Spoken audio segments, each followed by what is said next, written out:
Professor Kladou told me that you are studying hospitality information technology today. So I will talk to you a little bit about that. And first, before I start, let me just tell you who I am, so you have a little bit idea about, first, where do I live? I am in Florida right now, so it's 8:05 a.m. in the morning here. So it's about 7 hours in between US and Turkey. I live in Sarasota, Florida. As you can see, it's a beautiful place. Not as beautiful as Istanbul, but it's still very good. By the way, I was born in Istanbul. I'm from Istanbul originally. And if you don't know where Sarasota is, it is in the southeastern corner of US. Florida is a beautiful state. It's the tourism destination of the United States and, of course, and the world. More than 120 million visitors come to US every year. And this is the Florida's map, a little bit close up if you were to see. Here, this is where I am located currently. It's Sarasota. And if you were to look at Orlando, that is about 2 hours from Sarasota by driving distance. Of course, Orlando is another beautiful destination for all the tourists and everything else in Florida. Miami, it's about 3.5 hours, and Tampa 1 hour. So this is our location. If any of the students were to come to Florida, please feel free to come and see me here. I will be happy to host you, and I'm going to share my contact information later. If you see this picture, you would maybe think it's in Grand Cayman or Bahamas, but it is about 20 minutes from our campus, Siesta Key Beach, one of the most beautiful beaches in America. This is also Sarasota Harbor area, just to give you some examples. This is what I am currently involved with. As you probably can imagine, obviously I'm the professor of hotel management at the University of South Florida. That's my full-time job. But the second line here tells about the M3 Center for Hospitality Technology and Innovation. I currently am the director of this center, which produces research. We have quite a few master students from all around the world, but I did have one graduate student, Gunje Malan. Maybe some of you may know her, but she came from Bogazici University to our program and worked in the M3 Center while she was doing her master's. And she later finished her PhD, and now she's working in Florida. So if any of you are interested in master's in the future, feel free to contact me privately, and I'll be happy to tell you more about that. And of course, there is some information on my website too. I also am the coordinator for international programs for my college. I also serve as the president of an association. It's called Association of North America Higher Education International. I edit 3 different journals. They are here, and I do a lot of different conferences. And obviously, there is also a think tank that I preside. I did several of them in different parts of the world, and also I also have a real estate company myself. So this is some of the things that I've done. If you look at the teaching side, I've taught quite a bit different parts of the world, about 60 refereed articles. I don't know how much academic interest you have, but this is what normally any kind of academics do. So a lot of conferences, a lot of papers to write, of course, different organizations that I serve. So this is the journal that I edit. It's Journal of Hospitality and Tourism Technology. It is in the 10th year. This journal is ranked number 7 among all hospitality journals. And I have different books. I have written different books. I have co-authored, actually, I should say. One of them is actually the chapter that I'm going to present to you today is going to come from this book, Hospitality Information Technology, Learning How to Use It. And I did also write another book about hotel operations simulation and auditing manual. Another book, Electronic Procurement in Food Service Industry, Analyzing and Controlling Food Service Cost. I have contributed the technology part, Restaurant Management. This is relatively a new book. And this is our brand new book, Applying Partial Least Squares in Tourism and Hospitality Research with Faizan and Mustafa. So we were the editors of that book. AHLA, the organization that I told you earlier, Association of North America Higher Education International, very briefly, it's a global organization which you all can be a member. It's a free, it doesn't cost any money to be a member. AHLA.org is the website. This organization has a lot of different programs, but I just want to show you one that maybe you may be interested. We have quite a few webinars that you can go to AHLA.org, become a member, and click on webinars, and you will see quite a few really great people there. For example, Professor Ravidar did a webinar that was in 2017, still very valid today, about consumer insights. So you can watch this one. Professor Jason Shao, he did another one about the impact project, about the human resources in the world. And we have many different ones. Just to give you some, for example, Dr. Anil Mahija from Ohio State University talked about the middle market. But maybe this one could be interesting to you, the one on the bottom here, securing scholarship assistantships for MS and PhD students. Sometimes students ask me, how could they get an assistantship? So let's say you want to study in America, but you don't want to pay, or you don't have the means to pay for master's and PhD because it's expensive. And there's a way to do it. So you can watch this webinar. I have moderated this. That will tell you a lot about that. So enough commercial about myself and the organization. So let's get into the topic, what I wanted to talk to today. Also, if you have any questions along the way, hopefully at the end, I will leave some room for us to talk more, discuss some of the things. But if you have anything along the way, please feel free to tell me. As you all know, I'm sure that you talked in this class, smart tourism, right? Everybody's talking about smart tourism.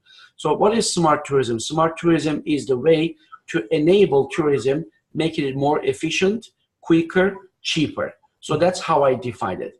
Whatever, it doesn't have to be a computer system, but whatever, even a sign could be portion of a smart tourism that will make things easier, faster, quicker, cheaper, right?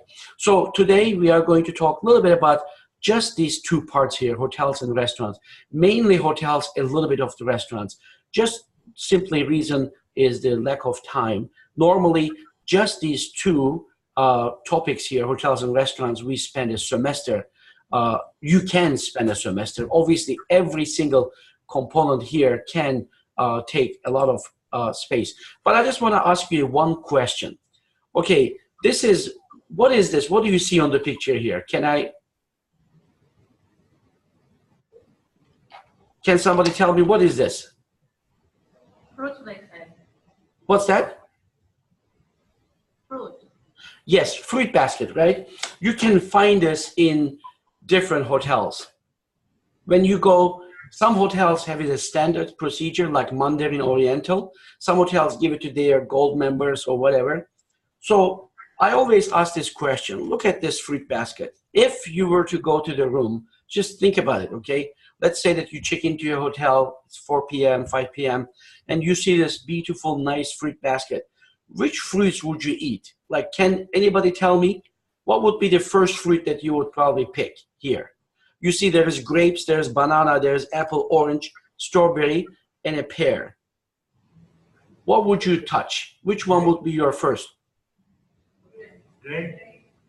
Grape. Somebody said grape, so that's your favorite fruit, for example. Who else? Apple. Apple. See, everybody would eat different things, right? Depending upon our personal preferences. So I always ask this question, what's the relationship of this fruit basket to technology? Again, I'm not there in person. Usually when these kind of discussions are much better when you are there in person, and also for the lack of, for the sake of time, I'm gonna go ahead and tell what the relationship is. Normally, imagine the student or the guest goes into the hotel, grabs the grape, just like you said, or apple, or the banana, and then he or she eats it. So there is no technology so far. The only technology is maybe to order this from the room service. So the room service people know that they need to take a fruit basket to this room. But actually, the relationship is this. When the guest eats banana and grapes and the strawberries, do not touch apple and oranges. As you can see, there are 2 apples here, 2 oranges, right? So then the room service clerk who comes to pick up the plate, he actually or she looks at the plate and observe what has been eaten. So depending upon what the guest has eaten, records this into the PMS system. This way, you are going to record the preferences of the guest. You use technology to record what they have eaten. This is called unsolicited observation. So we don't ask them. If I were to ask you, what's your best fruit? What fruit do you prefer? And you told me kiwi, but I don't have kiwi here. Then you'll be disappointed, right? So instead of asking the guest, you just see what they have done. And then next time this person has checked into our hotel, their fruit basket can be dominated by the fruits that he or she has eaten. So if they have eaten, let's say, banana, instead of 2, you would put 3 bananas. If they never touched the apple, maybe you would put only 1, not 2. So this is how you customize their experience in a hotel room, right? So this is just one example. And there is also, you can apply this thing through, for example, to a tea, coffee. If the person has drank, Turkish people drink a lot of tea. So they observe that they have drank all the tea and that they would just put multiple teas there, more teas than coffee, depending upon that. So this way they are customizing the environment, how you do it without asking you. They are using technology. So what you see here is that hotel information system. Right now we are looking at just a hotel for the purpose of this lecture here. If you look at over there, everything that you see, all functions of hotel is actually supported by technology, from guest services to front desk to restaurant to housekeeping to engineering to reservations, sales, accounting, etc. So let's talk about some of them quickly here. So what you see here is that this is actually the technologies in a hotel room. When I did my dissertation at Oklahoma State University, I actually looked at the history of the technologies in hotels. In 1970s, the first ice cube makers were used in hotels. That was a technology at that time. Ice cube was big, and ice is big part of culture in America. So that was huge. And 1972, I was born in 1971. So when I was 1 year old, the first models of the phone systems introduced. Today, nobody uses phones in the hotels anymore, right? We all use cell phones. So that's changed completely. In 1975, the first color TV has seen in hotels.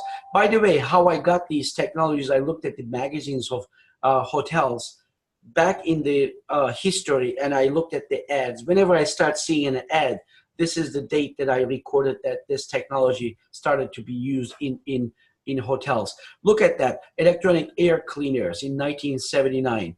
Satellite TV, 1982. So you come to here towards our day, electronic in-room safes, 1990, remote check-in, check-out systems.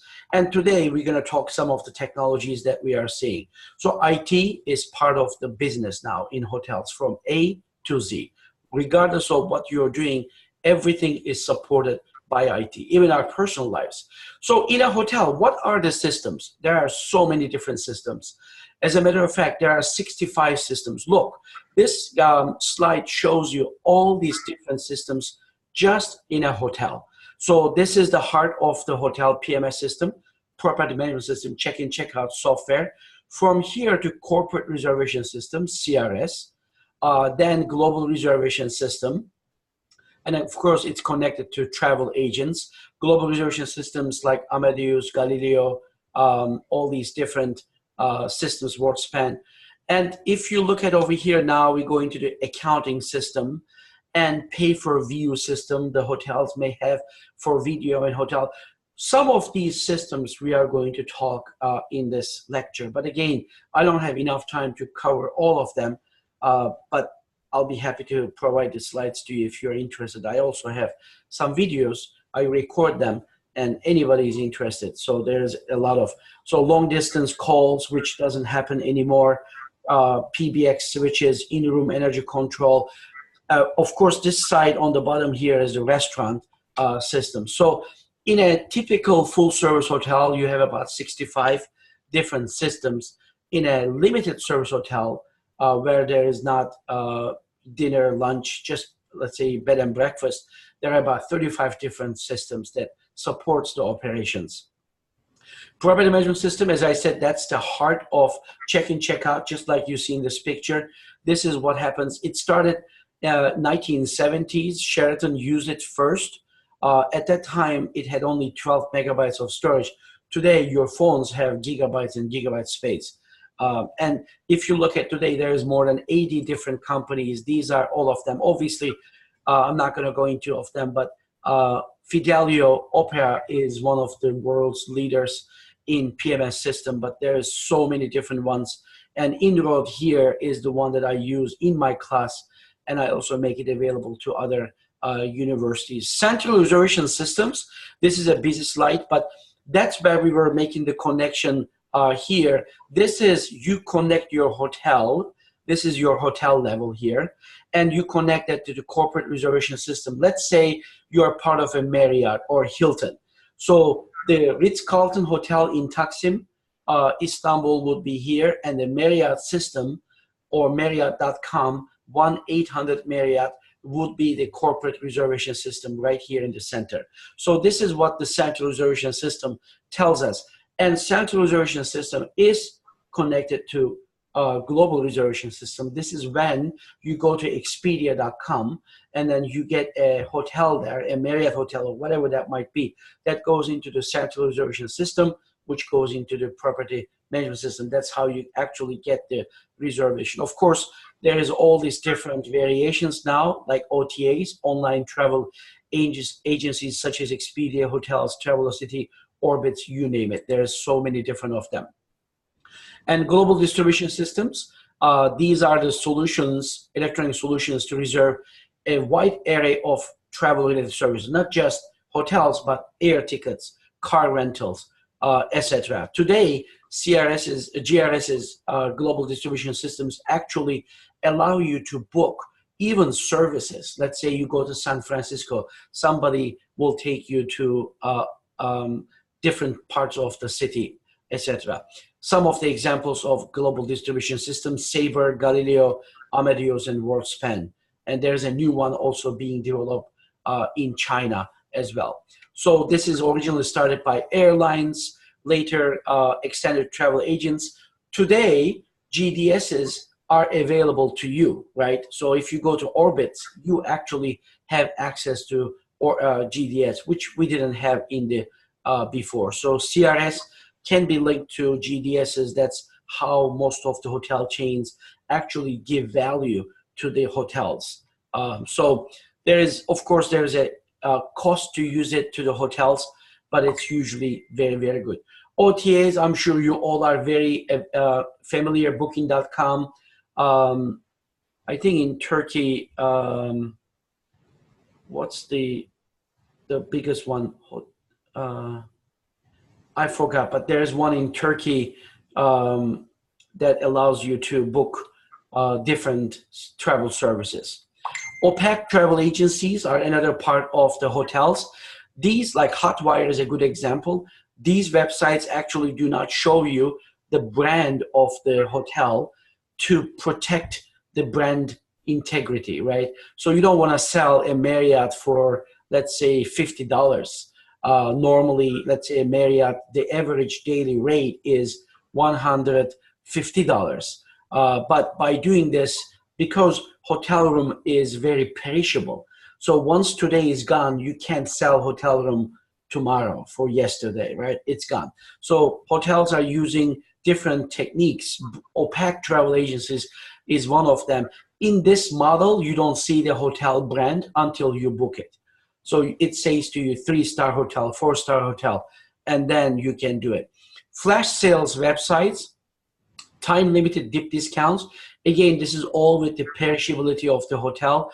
Groupon, Living Social, Gateways, Expedia, Escapes, all of these are actually some examples of flash sales. Very short term.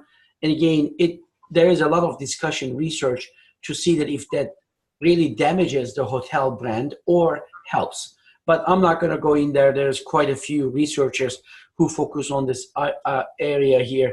This is just getaway from Expedia that you can see here. One example, that's $69. Normally this hotel would go much more expensive. And Last Minute Inventory, Hotel Tonight, is a website where you can have a similar idea of a flash website that you'll be able to see. Again, the whole idea is to sell before it perishes. Google is even becoming a GDS now. When you look at Google Flights, Google Travel, and I'm going to show more things about Google a little bit later, but Google is really becoming huge. So let's get into the hotel now. What you see here is in a hotel computer system. That's a very old computer there. Some of you may not even know this, right? We were born, you're so young that some of you may not know CRT, the monitor here, which is the huge, big monitors we used to use when I was a student. But this is just to show you the PMS, Property Management System, in the center. So a variety of different things, right, is connected to the system. The first one is electronic locking system. You need to get into the hotel room. And this is guest control panel. This is electronic switch. This is the lights in the room. This is the energy management system on the top. This is do not disturb, make up my room button. This is actually motion detector to see if the room is occupied or not. This is a minibar. These are just different systems that you can use in a hotel. So let's talk about them very quickly. Electronic locking system. 85% of the lodging establishments in the United States have ELS. There are different types of it, not anymore hardwired. Big majority of them are microprocessors, and it can be one way and two ways. And I will explain what that means in a second. So look at this. This is one example. I'm sure you all have stayed in a hotel. You have seen probably this key, very similar. But it used to look like this before we started to have these keys. These are pinhole cards. This is magnetic stripe card. This is pinhole. This is what they have used actually before they use mechanical key. Some hotels still use mechanical keys, right? The ones that you see on the picture that's connected to something heavy so the guest doesn't take it with himself or herself. But later this pinhole cards came into the lives and magnetic stripe. Today we have even more different variations. You can have actually pin number electronic locking systems. Some hotel chains are using this one. This is a fingerprint electronic locking system. There is different sides and types of them. This is the magnetic stripe cards, which is about 5 cents a piece to cost. Of course, you can reuse them many times, but in the fingerprint, you don't need anything else, but there's privacy issues. Cloud 9 Hotel in Boston actually uses iris scan as a biometric key in there. And today, this is again another example of a code key card. This is the one on the right bottom corner is the RFID based key cards.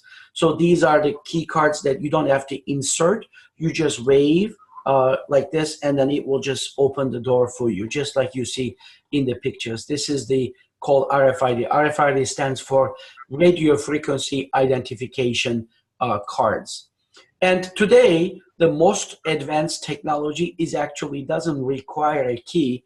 It just like everybody has a smartphone. Almost everybody has a smartphone. So Marriott's do that now. For example, that if you have a smartphone and if you have the app, that app actually becomes your key. So when you check into the hotel, it sends you to your room number, and then all you have to do is touch to unlock when you go to your room. This telephone NFC near field communication systems actually communicate with the key card, and this hotel room opens. Okay, this is about locking systems. So we unlock the hotel room, we go inside. What is next? Next is energy. We need to control the energy. Why? Because after labor, energy is the second largest operating expense for a hotel. Guest room energy consumption typically accounts for 40 to 80% of hotels' energy cost.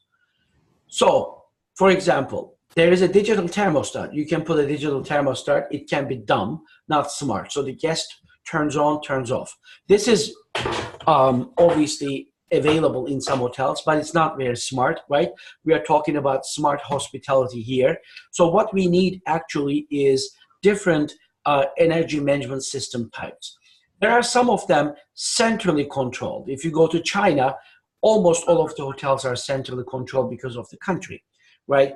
You can also have individually controlled systems. In US, most of the limited service hotels actually have the AC inside the unit. You just turn it on and turn it off yourself. Or there is network control systems. These are the most advanced systems where you give some freedom to the guest, but when the guest does not exist in the room, you control the energy. Because as you can imagine, most of the people go to the hotel room, they stay in the morning, they have their breakfast, and then they leave. They don't come back until the evening. So the hotel room can be heated or cooled for nothing throughout the whole day. So this is the idea that you want to prevent this. What are the different technologies that you can control the energy? One of them is electronic key card based energy management system. I'm sure you have seen this, right? Some hotels actually ask you to put your key card into this kind of a device here where you insert it. When you insert, all power comes on. This is really I guess it's okay system, but I don't find it very effective.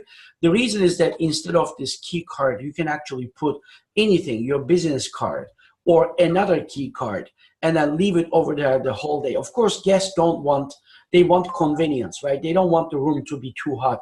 If you're in Florida, it can be very hot here. And you come back to your room, you don't want your room to be 85 Fahrenheit or 35 Celsius, right? You want this to be cool. So that's why you leave it in there, but you waste a lot of energy. This is another example over there. This is again one technology, but not very efficient. You can also have smarter versions of this that you really have to put your key card, otherwise it will not activate the energy. But there is also body motion detector based energy management systems. This one is a body motion detector. This is really efficient. What this does is this. When you go inside, I think I have a picture. So this is an example of it. Of course, you heard in Airbnb just recently, they put a smoke detector or like an energy management system, a device like this, they put a hidden camera inside. Maybe you watch those news. I think it happened to an Irish couple in New Zealand. I don't remember, or New Zealand people in Ireland, I think. So this looks like it, body motion sensor. So actually it detects the body motion. If there is a body motion, it does not do anything with the energy. So if there's people and they are moving, it doesn't really do anything. This is not really very effective because in New York, one time, an old lady in the winter, went into a hotel, but she was sleeping so without any motion. Like some people dance in the bed when they are sleeping, but some people actually sleep steady, like they don't move. This lady didn't move, and the motion detector did not detect any motion, so it really cut the energy. So it stopped the heating system. The lady was almost frozen to death. So they don't use this anymore. And of course, like this is another example in the Royal Hotel in Lyon. I'm sure that you sometimes went into the restrooms, that there is a body motion detector. When you don't move, when you're doing your business, you don't move, and then the body motion sensor, turns off all the electric. So while you're doing your business, you start to move your arms so that the lights come on. I mean, there are some funny stories about this, but again, we don't have time. So this is a technology. Some hotels still use it, but again, I don't find it very efficient.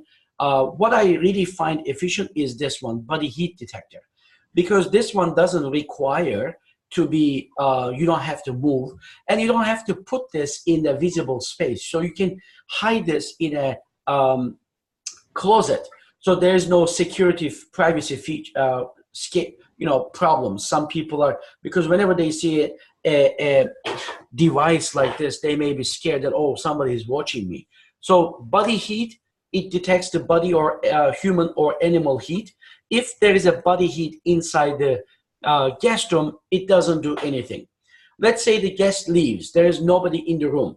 After 30 minutes, the body heat sensor sends a signal to your heating system or cooling system, says that there is nobody here, let's just cut the energy. You will save about 40% energy when you're using this along with your heating, ventilation, air conditioning equipment. Of course, that body motion sensor, body heat sensor, can also connect to your wireless light switch, tells if the lights are on, turn it off automatically, save more energy. You can control the lamps. You can control a lot of different things. You can even control guest room status. What that means that the guest can actually manually say, do not disturb, right? You know those cards, right? You hang it to the doorknob outside of your door. Those are still okay, I guess that's a way of technology, but this is more advanced. You can click on do not disturb or make up my room button, or if you're not in the room, that body heat sensor that I told you can send a signal to this guest room status panel, say that make up my room. That means that you're not in the room. So the maids will not actually knock the door, disturb you while you are inside the room, right? So this is, again, all these different guest room status. This is inside of the guest room, what you see, and this is the outside of the guest room. So you will see here, DND, do not disturb, a red button, if the guest has activated that. Or the guest sometimes would like the room to be made up when they are having lunch or dinner, whatever that might be. So you can just put that in there. So, and this EMS, energy management system, has different control levels. Sold means that the room is sold, unsold. So if the room is unsold, why would you heat it? Or why would you cool it? You can cool it or heat it, but to a certain extent. Make it not very hot, make it a little bit, cooler, but not. So you save, again, the whole idea here is to save energy. Sold, occupied. The room is sold and it's occupied. Don't touch it. Leave that to the guest. The guest can make it 18 degrees. The guest can make it 30 degrees. It's up to them. And sold, unoccupied. The room is sold, but there is no guest inside. So now I will make the room, if the guest left it on 18, I will make it 22, 23, so that I would save some energy. When the guest comes, it will kick back to the 18 automatically. So this also brings us to smart air conditioning. Some hotels actually use chiller plants. I don't know if you ever heard of chiller plants or not, but chiller plants actually is a technology where you dig around the earth. In the old days, Cappadocia, right? Cappadocia, I don't know if you've been to Cappadocia, but if you've been to Cappadocia, you see that there are like 7 underground city, right? When you go to the 3rd, 4th, 5th level, what happens? It gets very cold, right? Naturally, it's very cold. So if you go down the earth, this is where our old ancestors used to do when we didn't have refrigerators. So they dig in and they put the meat and milk in there so that it would stay cool. Same idea. People dig the earth and then they put a big tank of water, which then stays cold naturally. You don't have to cool the water, because when you do 30 meters deep, it becomes, and then you use this water in the pipes to actually put the air through these pipes. This is how you actually cool the water for very efficiently, much cheaper than the other traditional system, which we call split systems, like majority of the Turkish homes use.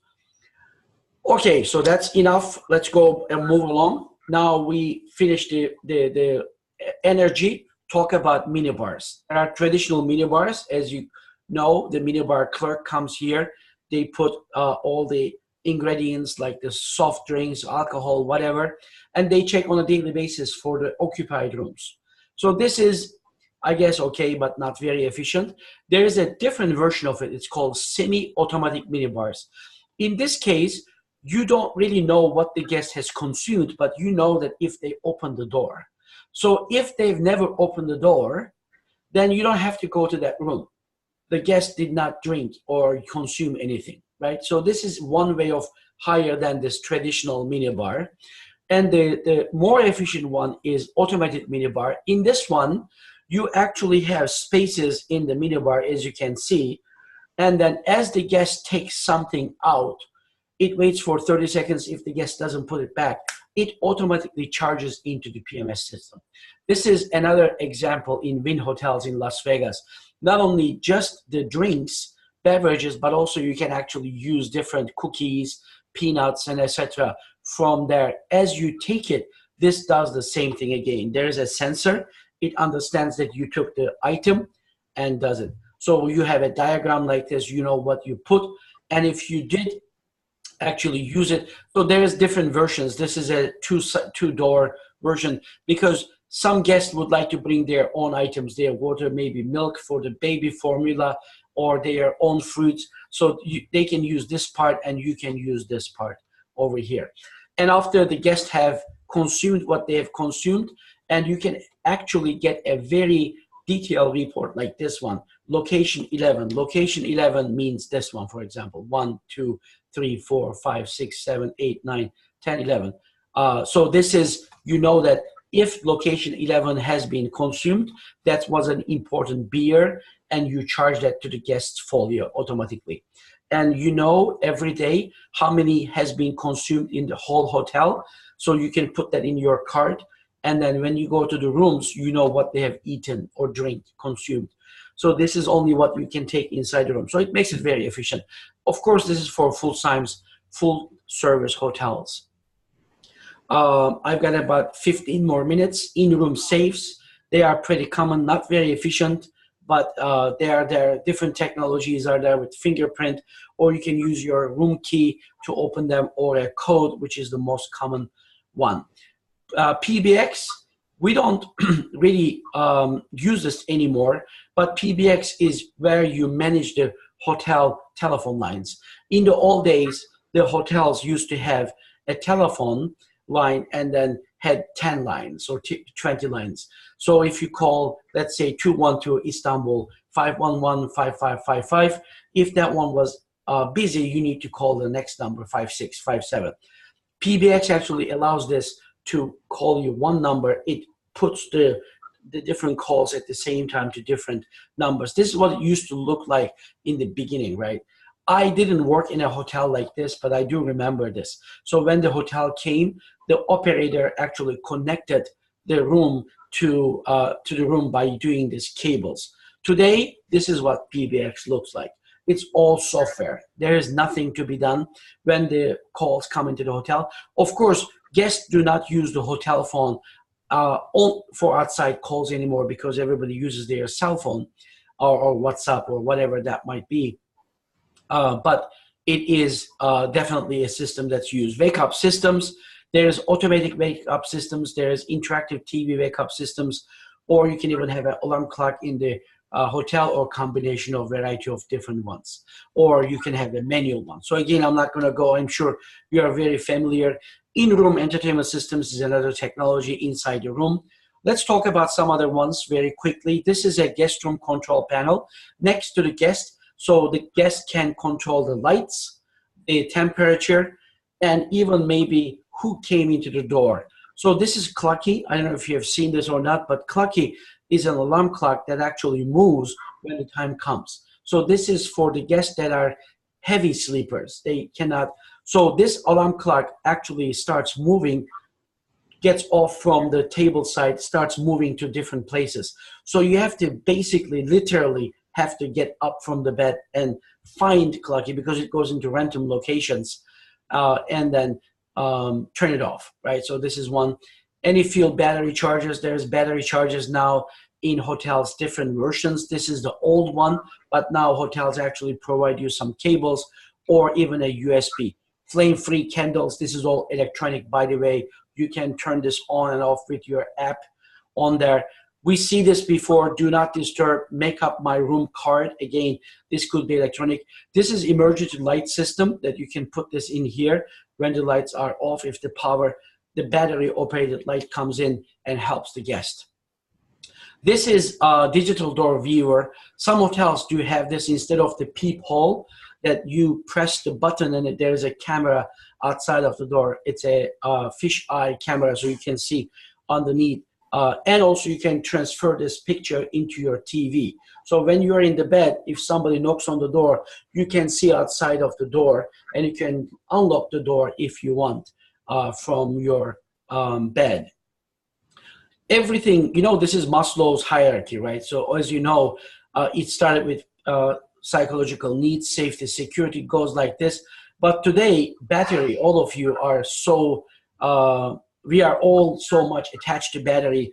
We got really nervous when our phones are like low in battery. So we have all these external chargers, and Wi-Fi is also another very important thing too. So hotels actually understand that. So they are actually creating these outlets with USB connectivity.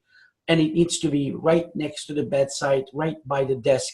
So this is all happening right now. So this is another example of in a hotel where you see bunch of USB ports, which is great because universal. You go anywhere in the world, the plugs are not universal, right? But this USB is universal. So somebody was smarter. People, when they were creating the plugs, they were not, because if you go to Europe, you cannot use the one in America or China. It's different. But soon, in the next 10 years, we are not going to need any cables to charge our phones or laptops or any kind of electronic devices. Why? Because we'll have wireless charging. Wireless charging is becoming a reality. There's few companies that are already working on it. So port replicator here, this is again an example from a hotel where the hotel actually allows you to connect your device, even if it is a cell phone, to your TV. Now there's even wireless sections of this, wireless versions of this. Toilet, even the toilet can be smart, right? As you know, maybe you have heard of it. Toto is a toilet where you can wash, do all that stuff, which is kind of funny, but in some cultures, I guess it can be welcome. But when you do your business, it actually cleans you. But the smartness does not stop here. Actually, these toilets can actually test your urine, or number two, after you do the business, and can send you the results to your email. Well, let's say you check into your hotel, you go there, you do your business, and then once you do your business, it will actually inform you if your urine has some abnormalities. If you're using this in your homes, if you do this on 5 days in a row, it can even call your doctor and make an appointment for you. So this is again the level of the I guess health system integrated into a very daily use item. So in the last 5 minutes, I want to talk to you a little bit about other trends in hotels and restaurants, voice-activated hotel rooms, and robot butlers. This is Hotel Hanna in Japan, where you can be checked in by the dinosaur robot or a regular robot. In the future, that you actually will go to a hotel and you will be able to choose what kind of robot that wants to check you in, and you'll be able to get that. So this is interesting. Google launching voice bookings for hotels, right? We talked about this. Again, these are some new trends that are happening. Marriott, they unveil smart hotel room. What is a smart hotel room for them? It's the room that you can control with your voice, because in the hotel, you can have many remote controls, not anymore. So you'll talk to the hotel, let's say to TV. You'll say, I want to get up at 7 a.m. Can you order me a soup from the restaurant downstairs? Make the hotel room 18 degrees. These kind of the technology which hotels are working right now. Look at this. This is on and off. You can control the lights in the room. Let's say you sleep and you say, turn off the lights, hotel room, whatever, and it will do it. Not only do that, but also you can project different things into your wall. You can even change the colors of your hotel room by using this technology. This is just some examples of different hotels going to the next level. Of course, this is not standard right now, right? We are but it's happening. So in the next 10, 20 years, we'll see all of them. Aloft hotels are voice activated rooms. Again, another attempt to control the room technology by using voice. This is another one. Actually, it's a transportation vehicle, but in the form of a hotel room. So in the future, trains could utilize this kind of concept that while you're transmitting from one place to another, that you can actually have the comfort of a hotel room. This is a prototype. A company in China is developing this. Robots are also started to be used. This is from Starwood Hotels, which is part of Marriott now, that actually this robot takes towels to the guest room or shampoo or even a, let's say, minibar items. Restaurants started to use robots. This is from Royal Caribbean on the right here. This is the bartender. It does the items for you. And this one is a robot chef that actually does the item for you. This is robot waiter. Ginger is an example from Naulo, the company, and it actually helps you to carry items from the kitchen to the restaurant. This is one example. I don't know if the sound comes, but this is an automatic robot chef. So it cooks.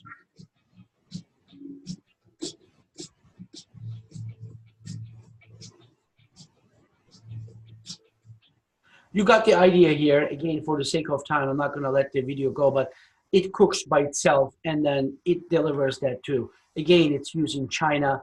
Beijing has a restaurant concept called AHLA, which is a hot pot. There's a boiling water in the middle of the table, and then people put items in there, they boil and eat. So they actually are using automated kitchen, as you can see in the example here. Very different variations, but robots are being used in many, many different ways. This is actually from the same restaurant. These are the ingredients, items, because people order some different items. So this is the video of the AHLA by using AI. You can see the idea here, right? See, this is robotic arms, take the items. This could be lettuce or beef, whatever that might be.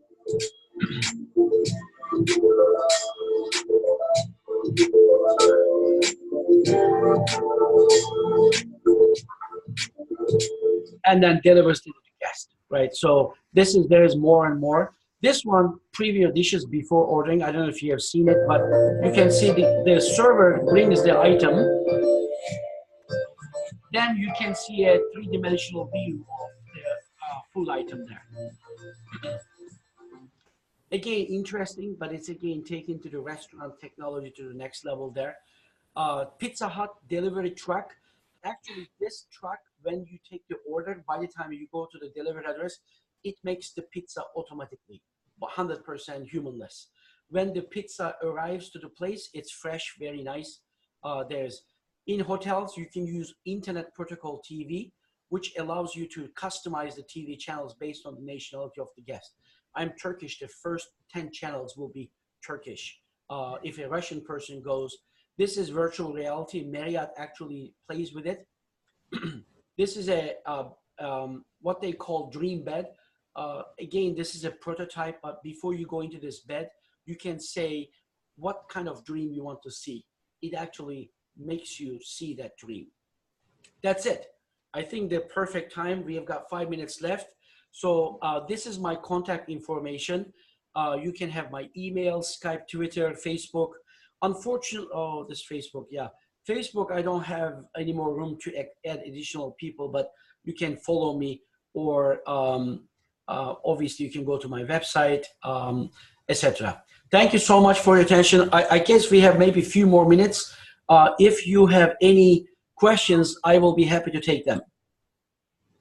Thank you, Cihan. It was really nice to listen to all this and benefit from everything you had to share with us. I know you will have even more things to say, and so if we only had the time. This week, the students, they are submitting their projects actually, and I know that some of them are working on hospitality-related projects. So I don't know if you would like to ask anything. Any comment or questions? Regarding the Anything, anybody? Feel free to contact me later. I know you have limited time. Again, I went very fast. I'm sorry if I did it too fast, but if you have any questions, you can contact me anytime. Maybe one of you in the future will come to USF and study with me in work masters. For that one also, if you're interested in that one, you need to have 3.0 or higher GPA, although you can apply without 3.0, but it's more difficult. And you need to have minimum 80 TOEFL, and we do require GMAT or GRE. But if your GPA is high, we may waive that, okay? So again, let me know if you have any questions later. I know usually it's not easy to do this with technology, even though Zoom is wonderful, right? But it's not, it never replaces that face-to-face. We talk a lot about technology, but yet we still need that that warmness, right? Being in the same room. That's why I, send you my greetings from Florida. I will be in Turkey next week. Actually, I'm going to 5 different universities, to Nevşehir, Samsun, Düzce, Anamur, and Antalya. I will be there. So I may be in Istanbul too. So if anybody would like to meet me in a short time, that we may arrange. Just you have my contact information. I'll share one more time. Maybe WhatsApp is the best one. And Stella, you have my cell phone number. Feel free to share with the students because I don't mind. Also, you can feel free to contact me also in WhatsApp too. Okay, have a nice class to you. Very happy to be there. Thanks for inviting me. Have a good day. Bye. Have a good day. Yeah, thank you. Good luck with everything.